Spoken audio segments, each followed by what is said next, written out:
Well, hello babes and welcome back to another episode of So Alli. This is officially the last episode of the season and of 2025. Wow. I'm stoked. I'm tired. I'm emotional, delusional, all the above, but surviving and thriving as always. Okay, so holy shit, this year has been absolutely wild. I have had incredible highs, incredible lows. Even though I do feel like we've all had a year like that, to me, it feels super surreal that I launched this podcast in October and now we're about to tick over to Jan 2026. Like, it's just the last few months have completely flown by. And I don't know about you guys, but I'm definitely ready for a bit of a reset. First, I want to start off by saying I hope everyone has had an incredible holiday season and is very much looking forward to New Year's. I hope everyone has some epic plans. I know I do. So I thought this episode could be fun and short and sweet, a little reflective. I want to reflect on this podcast because I truly can't believe how far we've come already with this podcast, because I guess I can say I'm super proud of myself because it did take me a long time to even get this off the ground. I've spoken about that. I was nervous. I didn't know if anyone was going to listen, if anyone was going to enjoy it. But now that we're here, we're a few months in, it's really only just the beginning, but it's already going so much better than I ever could have dreamed of. So I cannot thank you guys enough for that. But can I just say I have loved every second of So Alli so far and what we're building. We've had so many incredible guests. We've had lots of deep conversations, even bigger laughs. We've talked through quite a few different healing moments, 20 things I've learned in my 20s, and really just a whole lot of me just figuring this shit out in real time. And honestly, I wouldn't change a thing. I also do want to run through some shit that I want to leave in 2025 and talk about some things that we can do to reset before 2026 arrives. So I did just want to start this episode out by thanking all the guests that came on this season, because when you're running a podcast completely on your own, it is actually really quite hard to lock down guests, and I'm editing week to week, and then sometimes guests cancel, sometimes people don't pull through. So sometimes it gets quite stressful. So I do want to thank everyone that came on because it really does mean a lot to me. So let's start from the start. We had Cody, my brother, of course. We did 2 episodes with him. Music, memories, mischief, mayhem, all the above. It was my first episode. I filmed his episodes before I even filmed my very first one. We had so much fun on our episodes. If you haven't seen them, go back, watch them, listen. They're so much fun. But Cody did promise me he's going to come on again next season and we're going to get down and dirty and spill some serious fucking tea. So you'll have to tune in next year for that one. So we had Cody. My mum jumped on this season. She was actually a last minute ring in because I had a guest cancel on me, super last minute, actually day of, which was really inconvenient timing, but I get it, life happens. So mum actually stepped in, and funny enough, her episode was actually one of the ones that performed the best. So go mum. Everyone wants to hear a bit of mother-daughter mayhem. If you haven't listened to that episode, damn, mum spilled some seriously embarrassing stories that like absolutely didn't need to be online. So I can't take it back now.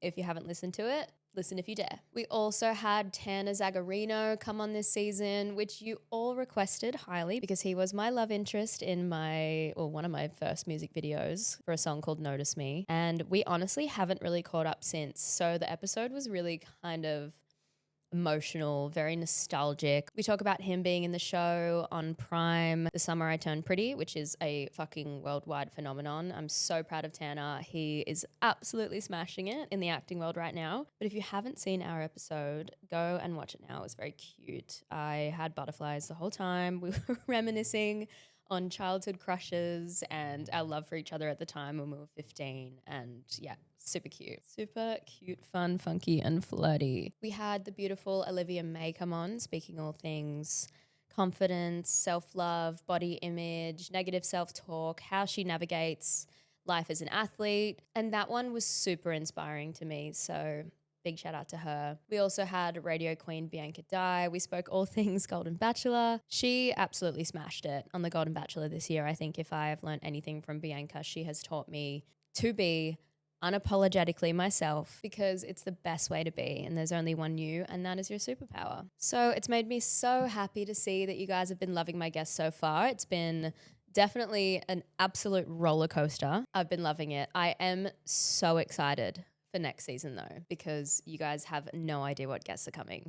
Okay, so before we get into next year, can we just talk about the holiday season for a second? Because I fucking love Christmas. We had the best Christmas day here at my mum's with the whole family, my grandparents, my cousins, aunties, uncles, my brothers. It was so much fun. I got super into it this year. I bought everyone Santa hats, Christmas cowboy hats. Like, I'm going all out. It happens once a year, you know, we got to do it big. This year, I was super proud. I made a bunch of Christmas ball cocktails. If you guys haven't seen them or seen any of your friends do them, I actually got the idea from one of my friends who did it last year. You just order a bunch of like Christmas balls online, empty glass ones, and they have little screw tops. You make cocktails and you put them in the balls. And they were an absolute hit. What did I put in mine? I put vodka chambord, which is like a raspberry or a black raspberry liqueur. Edible glitter, of course, had to be sparkly, Christmas season, and champagne. You can either hang them on the tree or put them on a platter, but they're a massive hit, so I was pretty proud of that this Christmas. But yeah, man, I love Christmas. It's just so magical and wholesome and sparkly, and I can't believe I have to wait another 365 days until it happens again. And now we're in that weird limbo between Christmas and New Year's, where I feel like time just doesn't even exist. I don't even know what day it is today. What is it? What is the day today? Monday. I don't know what day it is. I don't know what time it is. It is a very weird, carefree time of year. I feel like we're all just floating through space right now waiting for life to reboot. It's like when Jan 2026 hits, it's like that restart button that we all need. And now's the time of year that everyone just starts screaming at you about resolutions. New year, new me, blah, blah, blah. Okay, calm down. I am just calming down from this year, the year that was, and I will hopefully find some sort of flow state moving into 2026. Because sometimes it doesn't always have to be new year, new me. It might just be like, same me, but slightly more hydrated. Because I feel like every year one of my resolutions is to drink more water, and I do for a while, and I still find it something more difficult to keep up with. So maybe this year. Though I do think there is so much pressure this time of year to have everything figured out, have a whole year plan for 2026, and have your life sorted for the year to come. But it is totally okay if you don't. You feel that pressure to like reflect perfectly, to set big goals, to basically decide your entire personality for the next 12 months. When really, I think if you made it through this year and you're still here, you're still trying, you're still going, learning, and still breathing through all the messy parts, then that's already huge. You've already won. So be patient with yourself in this last week of December and let go of the pressure. I think the best way to move into 2026 is just by taking a deep breath and knowing that life is literally one step at a time. This time of year for me really is about just gratitude and rest. Gratitude for the people that showed up for me this year, gratitude for the way that I showed up for myself this year, and gratitude for the lessons that this year allowed us to learn, even the uncomfortable ones. I just want to say whether this year was like your best chapter yet or the worst year of your life, or it was your character development year, your foundational year, a year you'd like to just delete, it's okay. Be proud. These are all years that we need to go through and flow through to become our best self. That's at least what I believe. I am wishing everyone the most beautiful and transformative and successful 2026, because that's what we're all hoping is on the cards. Now, these are things that I want to leave behind in 2025 that I recommend you do too. Number 1, over-explaining yourself to people who were never trying to understand in the first place. It is so emotionally exhausting when you feel like you owe someone an explanation when they don't really care in the first place. And I think I've learnt that the hard way this year. So let's leave that one behind. Number 2, urgency that is not aligned because it's just inherited stress. Number 3, romanticizing potential instead of honoring reality. 4, guilt for outgrowing people, places, or versions of you. I definitely have felt this so much because I'm such a people pleaser and I love too hard. I love too much. It's a blessing and a curse. But I often feel guilty if I personally feel like I'm outgrowing someone as a friend, in a relationship, or a place, a city, a town, or different versions of me, and I'm changing, because we all have to realize that change is good. So I'm leaving that guilt behind because I think 2026 really is the year of just focusing on you. I also think that's an age thing about where I'm at right now. Like I'm 27, life's too short. I will be putting myself first until further notice. Another thing to leave behind in 2025, saying yes when your body is saying no. Big one. I feel like these are kind of the things that I spoke about in my 20 things I've learned in my 20s. But like I said in that episode, they're all things that I'm still actively practicing. So when I made this list of things to leave behind, it really taps into all of those. Number 6, overworking to prove your worth. Number 7 is a big one that definitely taps into a lot of people's New Year's resolutions. Number 7 is habits that numb you instead of nourish you. And that's a big one that I'm going to focus on next year. Because we all love getting a little silly and funky and partying, especially this time of year. But I think one of my big ones next year is to really focus on a better routine and focus on like everyday habits that nourish my brain, my soul, my body. So let's get rid of the habits that numb instead of nourish. Number 8, waiting for permission you don't actually need. It's your life. You can get out there and do whatever you want. No one needs to tell you yes. No one needs to tell you no.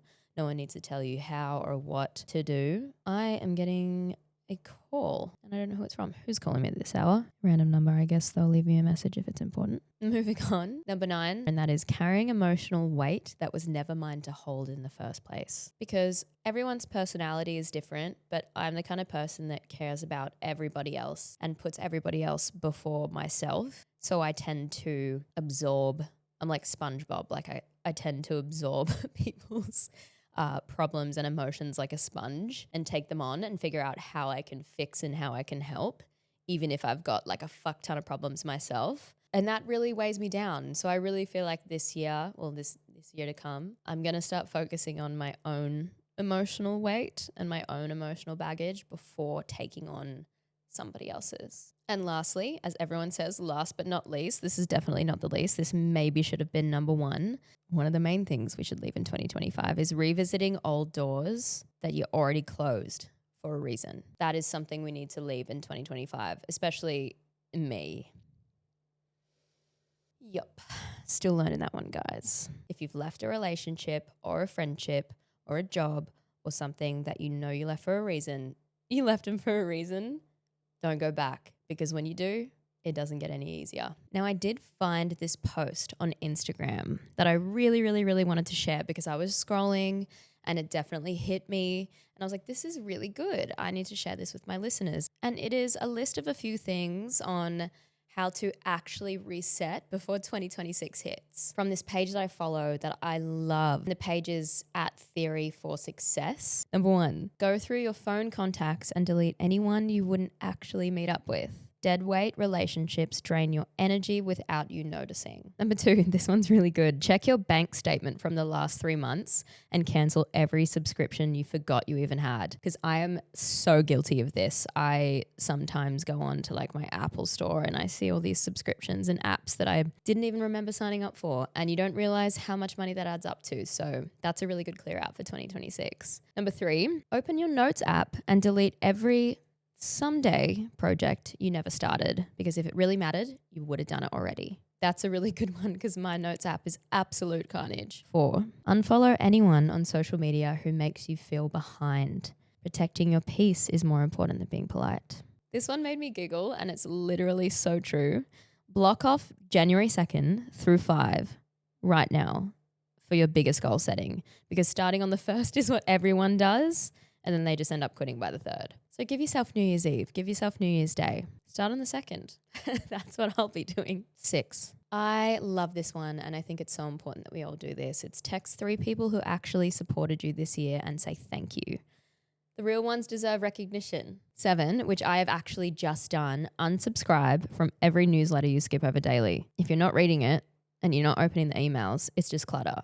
And if it's cluttering your inbox, it's cluttering your brain. The next one is throw out your 2025 goals list completely because a fresh slate hits different. Okay, what up, babes? I'm back. I had to take a short break because my camera died. How convenient. This one's a big one and one that I have already done and I love because I now have a clear mind. Clear your entire workspace, desk, car, bedroom, wherever, because a messy space creates a messy mind. And that is so true. I cleared out everything and wanted to start completely fresh and I already feel like a new person rolling into 2026. Next, Write down what actually scares you about 2026, the real stuff, not the sanitized version. This one was a huge one for me because my camera roll is literally out of control. This one is delete every inspirational screenshot from your camera roll that you saved but never looked at again. It's time to stop hoarding motivation and start building it. Next one's a good one. Set a boundary with the one person who always brings drama into your life. You already know exactly who it is. I know they came to mind. Reflective one. Look at how you spent most of your evenings in 2025. Scrolling and Netflix are fine, but own it.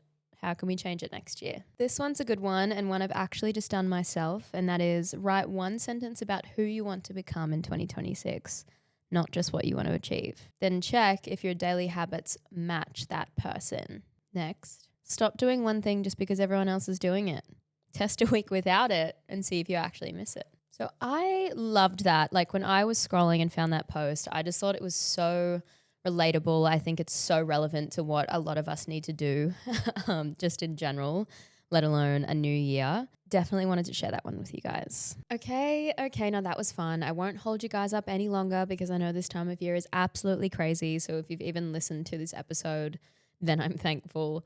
But before we wrap up, let's talk about 2026 because I am so genuinely excited for next year. I'm excited to see where So Alli is going to go. I do really think the last few years I've come a very long way after going through lots of traumatic and difficult experiences, which I will dive into next season on So Alli. But I think this year and 2025 has really felt like a very foundational sort of building stepping stone year for me, which is why I think 2026, well, at least I'm hoping that it's going to be one of my best yet. You know, and everyone says like, oh my God, this is going to be my year, like 2024, 2025, 2026, like this is my year. I have definitely said that the last few years, and the last few years of my life have been some of the hardest. And I've had to learn a lot of lessons. But I think that's gotten me to where I am today, which is why I think 2026 is going to be fucking great. I have a strong feeling that next year is definitely going to be like a glow up year for all. Now, in terms of So Alli in 2026, we already have some incredible guests lined up, and I don't think you guys are going to be ready for who my first guest is. He's actually here in Australia at the moment. We are recording next week. We're doing a bit of a pod swap, but I do know you guys are going to love it. I wanted to start next season and this year off with a bang. So we're going to start off super hot and heavy on the tea with my very first guest. I'm just excited for a new season of new conversations, I guess conversations that make us think, make us laugh, make us cry, and just more conversations that make us all feel a little less alone. This podcast means so much to me, and it means so much to me when I see feedback from you guys, whether it's one message, 2 messages, 1,000 messages. Every single message that I receive and comment from you guys, it just means the world to me because I'm grinding each week and turning over the episodes and working super hard on my own. So it definitely means the world to get the feedback. And yeah, I feel super proud of it. I feel super proud of you guys. And yeah, I feel like we are just getting started on a beautiful, beautiful journey. I have also had a major help from the Nest Burleigh, an incredible podcast studio down in Burleigh. Dean, the whole team there, they're amazing. So huge shout out to those guys for helping me through the episodes with my guests that I couldn't have possibly done on my own. So thank you. And honestly, one of the best parts about the show has been you guys. Whether you've been listening from day one, whether you joined halfway, whether this episode is literally your first one you've listened to, thank you. Thank you for pressing play. Thank you for having me in your ears. And thank you for sticking around even when life gets busy. I hope I can be some sort of escape for you guys. So guys, here is to backing ourselves in 2026. That is such a big one for me. I cannot wait to take you into my next journey on So Alli and have you guys right by my side. It's going to be truly epic. And I do hope you all have the most beautiful, safe, fun-filled new year. Don't do anything I wouldn't do, which isn't much at this point. And I will see you in 2026. And as I love to say, until next time on So Alli.